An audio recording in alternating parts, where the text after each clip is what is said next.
The lady who married my eldest son said something mean to me. She said I didn't belong here because I only finished middle school and I'm living off a pension. She made me really angry. But before I could respond, my second son's wife interrupted, looking worried.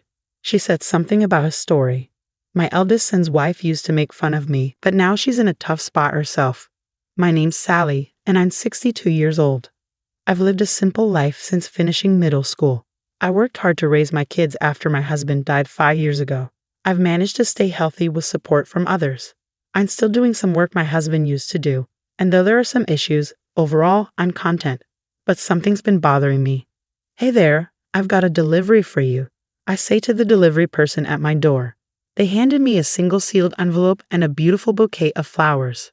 The card on the flowers read, "Happy birthday," signed by my second son, Tyler. It was a surprise because I'd never received anything like this before. Back when Tyler was single, his now wife Ariana probably took care of such things. Tyler's a laid-back guy, while Ariana is more organized and thoughtful. They live about an hour away, but they visit occasionally to check in and invite me on trips with them. I called Ariana to thank her, and she sounded happy, saying, "Happy birthday. I heard you like flowers. Take care, and I can't wait to see you again." Ariana's such a great wife, almost too good for Tyler. But then there's the other sealed letter from my eldest son, Tom. When I opened it, I found a birthday card. Tom, who got married before Tyler, isn't the type to do something like this on his own. So it must have been his wife, Mary, who sent it. Mary has always been a big worry for me. She brags about being highly educated and working for a big company. She's got a strong personality and can be pretty snobby. She judges people based on their education and job, and if she thinks someone's beneath her, she'll make fun of them. Since I only finished junior high school and have been working all my life, she looks down on me. I knew she didn't respect me from the start, but over time, she's become even more arrogant. She'd show up at my house unannounced and expect me to cook for her, saying she was too tired from work. Sometimes she'd even ask me for money without telling my son Tom, who's also well off. Tom, bless him, is like a husband to me, gentle and kind, so I tolerate Mary because she married him. But it hurts, and I don't feel good about it. Still, she wished me a happy birthday, so I felt like I should at least thank her. That's why I decided to give her a call. I called Mary, and she sounded tired, saying she needed to keep it short because of work. I thanked her for the birthday card she sent me. She quickly acknowledged it and then reminded me about an upcoming family dinner, telling me to dress nicely so she wouldn't be embarrassed. I agreed and said goodbye. She didn't even say congratulations, but that's just how Mary is, I thought to myself, feeling a bit disappointed. I wondered if there was anything I could do about the situation. A few weeks later, I had the chance to attend a dinner party with my relatives. It was for my niece's wedding. She's always been dear to me since she was little. She's a cousin of my sons, Tom and Tyler. Since she wasn't having a big wedding, they decided to throw a dinner party to introduce her new husband to the family. Tom, Mary, Tyler, Ariana, and I were all invited. As we walked through the courtyard where the party was being held, I commented on the nice weather and how lovely my niece looked in her kimono. "You look great in your kimono, and it fits perfectly in this courtyard," I told her. "Well, it's a proper place today, and I haven't been here in a long time," she replied. "I wish I had worn a kimono too. This restaurant is really nice and luxurious," I remarked. "Oh, come on. I can't afford to buy you an expensive kimono for a place like this," my niece replied. "I know, I'm just saying," I said with a smile. As we chatted, my eldest son and his wife arrived late. "Hello, wow, you're dressed up nicely," I greeted them. "Hey, you don't have to say it like that," my son Tom tried to intervene, but Mary seemed annoyed. "It's almost time to go in," I said, leading everyone inside the restaurant. Around 30 relatives had gathered, and many of them came to greet me. "She's very well liked, isn't she?" someone whispered. "Is it out of pity after all?" Mary muttered, standing nearby. I ignored her and took my seat. My niece and her partner greeted everyone, and after a toast, the dinner party began. I had expected the restaurant to be in a rural area, but the food was impressive. They even had a good selection of sake. "It's no wonder they were featured in the Tokyo magazine," Mary remarked, enjoying her meal and drinking a lot of sake. The dinner proceeded peacefully, celebrating my niece's marriage. I was relieved to see that her partner seemed like a good person. Incidentally, I heard you graduated from the University of K and work for a famous bank, one of the relatives mentioned. Yes, that's correct. I'm grateful to my parents for supporting my education, my niece's partner replied nervously. That's good.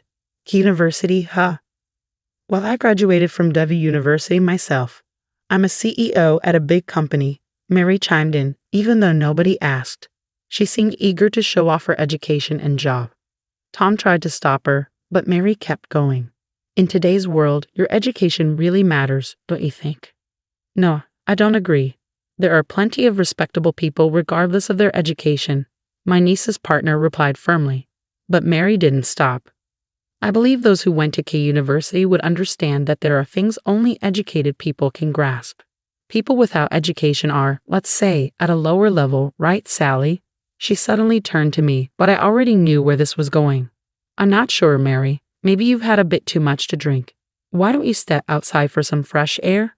I responded calmly, but it seemed to annoy her. What's wrong, Mary? You're being a bit harsh. Did you just tell me to leave even though I have a college degree and you only finished junior high? She snapped back. I don't get it. What's your problem? Tom tried to intervene, but I signaled him to stay quiet. It was time to address this once and for all, I thought. Mary, if you have something to say it. I encouraged her, though I already knew what was coming. She chuckled and then began. Let me be frank. If I were you, I'd be too ashamed to show my face in front of the family. You only finished middle school and have no qualifications. Everyone, including my niece and her partner, was watching us closely. I haven't seen you doing much since your husband passed away. You're unemployed at 62, nowhere near retirement age. Where I work, people are dedicated elite managers. I'm the main breadwinner, she continued, seeming to relish in it. You didn't even go to high school, let alone a good one. You're in this situation because you lack qualifications. Isn't that pathetic? I definitely wouldn't want to end up like you, Aunt, though I don't have to worry since I work for a big company, she added, her words causing even the waitstaff to pause and listen. Then she dropped a bombshell. Someone like you, who only finished middle school, doesn't belong here. It's embarrassing. You're just a poor person living off a pension. I don't want anything to do with you, so why don't you leave? Mary's words pushed me over the edge. I had been trying to tolerate her arrogance, but I couldn't hold back my anger anymore. My nose twitched and I fought back tears. I wanted to tell her to just shut up and listen, but before I could, Ariana, looking pale, interjected. Mary seemed confused as Ariana spoke. The relatives had various reactions. Some were bitter, some angry, some looked down on Mary. Tom looked downcast. What's going on? Mary demanded. Ariana, trembling, explained, Sally owns this restaurant. There was a moment of silence. Then Mary laughed dismissively. Don't be ridiculous. What are you talking about? She scoffed. The manager and employees rushed to me. Boss, are you okay? She's amazing. She's helped me so much. Do you know what you're saying? The manager yelled at Mary. She turned to Tom, bewildered. Tom, what's happening? Wait, what they're saying is true, Mary exclaimed. Yeah, they're right. Dad and Mom started this restaurant, and Mom took over after Dad passed away. But she wasn't able to manage it alone, so now she lets someone else run it under her name. She really is the owner, Tom explained. Why didn't you tell me this before? If I knew, I wouldn't have said those things about the restaurant or the property. I wanted to leave my mom alone, especially since she was depressed after Dad died. And when you found out about her education, you looked down on her and lost interest, Mary admitted. What? How could someone who only finished junior high run such a fancy restaurant? The business must be failing, and the house is old. They really are poor, Tyler chimed in, addressing Mary's ongoing complaints. Actually, he continued, Mom likes to keep things simple, and the house is full of memories of Dad. She owns a condo near the station and other properties she and Dad bought together. Honestly, I think she earns more than you do. What? This is ridiculous. You're just a middle school graduate. Stop talking, Mary retorted angrily. Suddenly, a calm voice broke through the tension. It was a man who looked around my age, dressed sharply in a suit. What's going on here? He asked calmly. Who are you to butt in? Mary snapped. Guess, he replied calmly. Mary's face turned pale. No, it can't be. I'm the executive director, he revealed. The man was my husband's cousin, holding a high position in Mary's company. I had no clue that one of Mary's relatives was causing trouble at her company. Frankly, Mary, your reputation there isn't great. I've heard you're overly critical of other employees and treat them differently based on their education levels. It's causing significant problems on projects, the executive director revealed, leaving Mary looking as if she might faint. I'll look into this case, and I'll ensure my report against you is thoroughly examined. You might face demotion or even termination, he added. Mary looked like she was about to plead for mercy, but Tom stopped her, saying, Enough, Mary. This wouldn't have happened if you'd been honest from the start. Do something about it. Mary, with a face burning red, turned on Tom. Fine, let's get a divorce then. You're always causing problems, even at such an important event, and now you're affecting work too. I can't be with you after the way you spoke to my mother, who worked so hard to raise us, Tom responded calmly. As I broke into tears, Tyler held me and Ariana comforted me. Mary, feeling distressed, insisted, I won't accept divorce or demotion. This is ridiculous. The executive director intervened quietly. You need to leave now. I agree. This is an important occasion for us, and my aunt is a significant person. We don't want it spoiled. Please just go, my niece spoke firmly, watching the scene unfold. Mary was in disbelief and left the room with the employee, stunned by the turn of events. Tom apologized to everyone for his wife's behavior, bowing deeply. My niece reassured me, expressing her love and support, while Ariana leaned in to tell me she respected me. Tom also expressed his desire to divorce Mary, saying he'd be happier without her. I was taken aback by Tom's decision to divorce because of me, and I felt guilty. But Tom reassured me, apologizing for everything and promising to be more respectful to his parents. After we all calmed down, we finished the dinner without any further issues. A few months later, Tom and Mary divorced. Mary caused a scene and tried to seek alimony in family court, but her claim was unsuccessful. An internal investigation at her company revealed her problematic behavior, and she was transferred to a smaller branch office in another prefecture, effectively being demoted. Something unexpected happened when Tom announced his decision to take over the restaurant. I had never pressured my children to take over the family business, wanting them to pursue their passions.